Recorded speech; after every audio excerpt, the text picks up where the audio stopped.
portrait de la semaine dans 50 Minutes Inside. Ce samedi 22 avril, Éric Antoine a dévoilé à Nikos Aliagas les derniers mots de sa mère, écrits dans des courriers avant sa mort, en 2008. Il y a 17 ans, des millions de gens ont découvert un illusionniste loufoque dans la toute première saison de La France a un incroyable talent sur M6. Pour se démarquer, Éric Antoine avait plus d'un tour dans son sac, grand brun de 2,07 mètres, un look affriolant, des cheveux hirsutes. Le comique avait de quoi marquer les esprits, sans compter sur ses prestations, résultant d'un savant mélange entre l'humour et la comédie. En bref, avec tous ces ingrédients, la magie y était. Se sachant soutenu dès le départ par la femme de sa vie, le rêveur s'est mis en tête de remplir les plus grandes salles de France.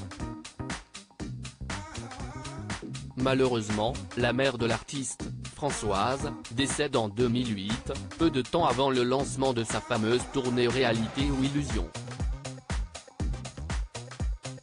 Il a dû avancer sans son moteur aîné d'une fratrie de 3 enfants. Le magicien avait un lien fusionnel avec sa maman, cette dernière étant séparée du père de ses petits.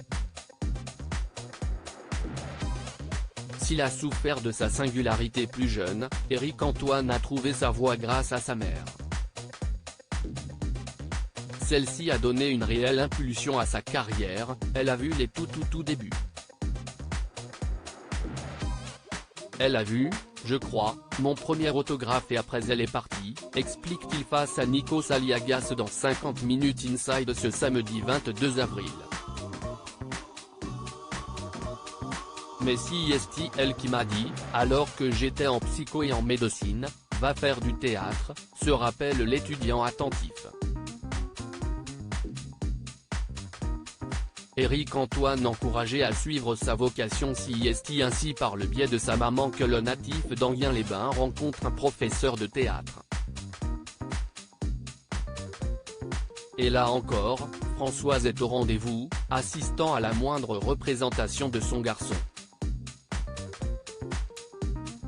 Dans la salle, Éric Antoine croise les yeux de sa mère et il y voit de la fierté. J'ai vu son regard les premières fois où elle est venue me voir en spectacle et elle m'a dit ok, si est bon, tu as trouvé, révèle l'animateur de 46 ans. Il se rappelle précisément des mots qu'elle lui avait laissés dans une lettre lue après son décès. Et d'ailleurs, dans les courriers qu'elle a écrits à mon frère, ma sœur et moi avant de mourir, elle m'a dit si est bon Éric, tu es où tu dois être.